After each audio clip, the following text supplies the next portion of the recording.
Bismillahirrahmanirrahim. Assalamualaikum warahmatullahi wabarakatuh. Kembali lagi dengan saya Ibu Mega Rahmawati dalam mata pelajaran marketing untuk kelas 10 BDP. Pada kesempatan kali ini, saya akan menjelaskan kepada kalian mengenai analisis pasar.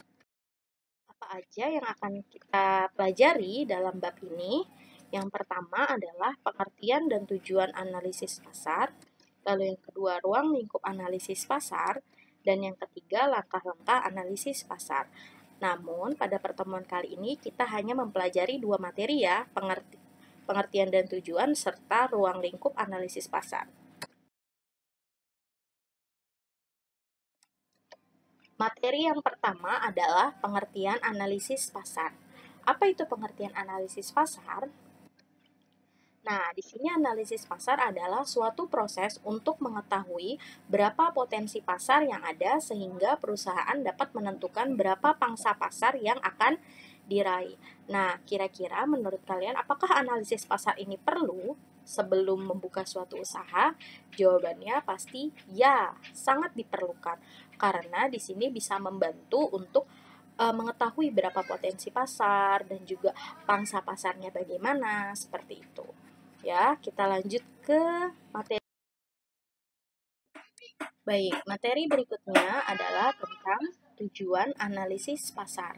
Di sini terdapat 7 tujuan analisis pasar yang harus kalian ketahui.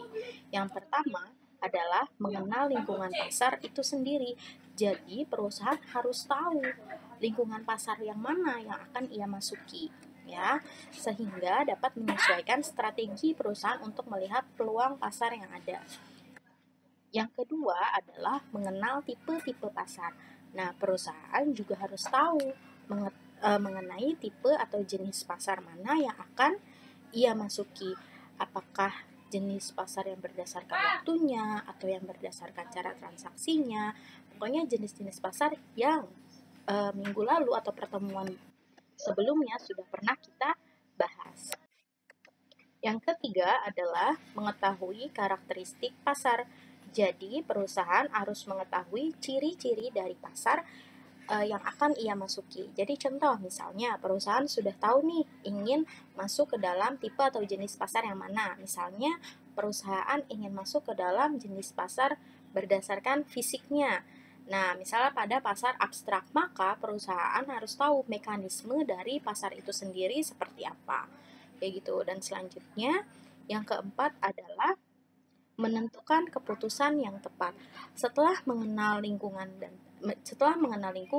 tipe-tipe pasar, karakteristik pasar, maka perusahaan dapat membuat keputusan apa yang tepat atau apa yang akan diambil oleh perusahaan itu sendiri. Dan yang kelima adalah menghadapi para pesaing. Nah, perusahaan harus tahu nih siapa aja sih pesaing yang ada di dalam pasar itu sendiri. Misalnya tadi perusahaan ingin masuk ke dalam pasar abstrak, maka ia harus tahu siapa pesaingnya. Oh, misalnya pesaingnya adalah Shopee, Lazada, Bukalapak, dan sebagainya. Lalu selanjutnya adalah melaksanakan kebijakan dalam pemasaran. Nah, perusahaan harus menentukan kebijakan apa yang ia gunakan saat memasarkan atau mempromosikan produk dari mereka itu sendiri. Nah, yang terakhir adalah membuat program dalam bidang pemasaran. Nah, di sini perusahaan harus mengetahui program apa yang harus ia gunakan dalam memasarkan produknya. Misalnya, dalam memasarkan produknya, perusahaan ingin menggunakan iklan atau misalnya menggunakan papan reklame dan seterusnya. Selanjutnya adalah ruang lingkup analisis pasar. Jadi, apa aja sih yang ada di dalam analisis pasar? Yang pertama adalah barang dan jasa yang dipasarkan. Di sini barang dan jasa yang diproduksi oleh perusahaan itu sendiri. Contohnya adalah jenis dan sifat barang, lalu kuantitas dan kualitas barang itu sendiri seperti apa, warna dan ukurannya bagaimana, seperti itu ya. Lalu yang kedua adalah letak sifat dan karakteristik dari pasar. Jadi, manajer harus mengetahui ketiga aspek tersebut untuk memudahkan dalam menentukan target market, strategi pemasaran, serta segmentasi pasar. Yang ketiga adalah organisasi pembelian. Di sini maksudnya adalah manajer harus mengetahui siapa saja yang membeli produk tersebut, lalu siapa saja yang menggunakan, dan siapa saja yang paling berpengaruh dalam pembelian barang tersebut. Nah, yang keempat ada kegiatan pembelian, yaitu meliputi siapa dan di mana pembelian barang dilakukan.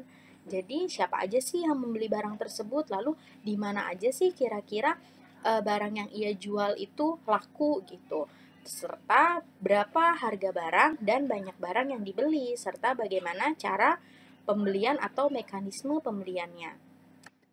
Selanjutnya adalah perkembangan pembelian. Perusahaan harus mengetahui bagaimana perkembangan harga, lalu bagaimana persediaan barang, terus bagaimana keadaan pesaing, dan bagaimana permintaan serta penawaran dari barang itu sendiri.